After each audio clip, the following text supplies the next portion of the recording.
In 2016, 2017, and 2018, a significant swath of the United States High Plains experienced large-scale wildfires. In the 3 years, 7 people and thousands of head of cattle died, nearly 2 million acres burned, and numerous homes, barns, and miles of fences were destroyed.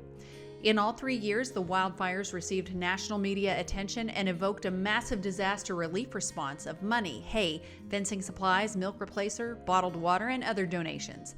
Because these wildfires were in rural areas and involved livestock, farmland, pastures, fencing, barns, and farm and ranch equipment, agricultural communicators were leading the information dissemination efforts.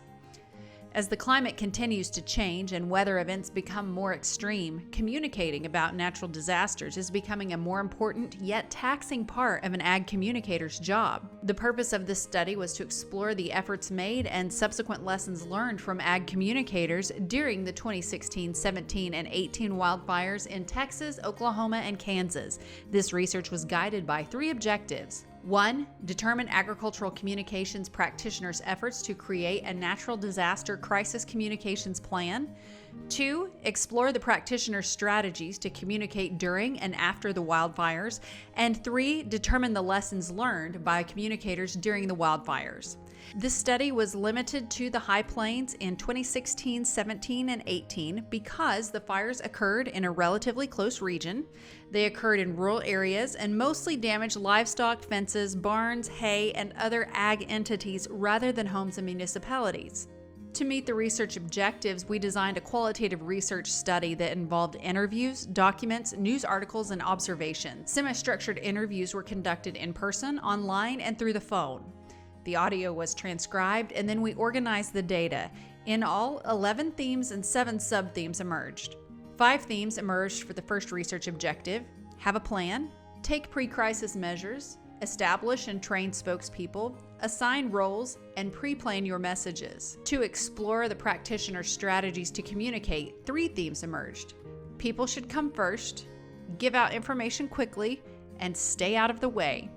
As far as lessons learned by communicators, manage and distribute donations, be aware of the emotional toll a disaster can take, and media will want information quickly. The more impactful conclusions from this study were managing donations, sharing Facebook posts, and the emotional toll of communicating a disaster. In many situations, the communicator managed the money and supply donations. People want to help in a crisis. Be prepared to accept money and materials.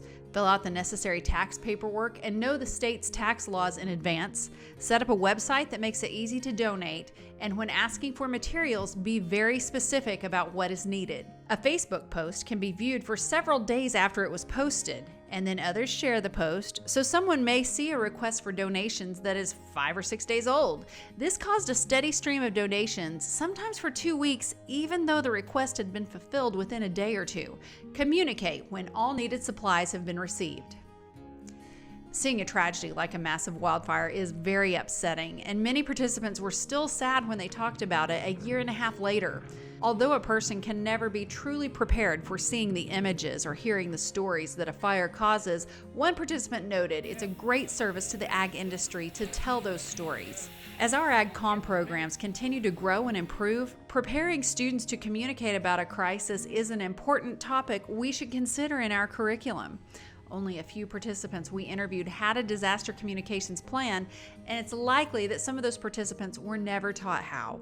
This research was limited to the wildfires in the late 2010s. However, much can be learned from other natural disasters such as floods, blizzards, tornadoes, or fires in other parts of the world. Studying news patterns surrounding these events is a valuable way to learn how to craft messages in a crisis situation.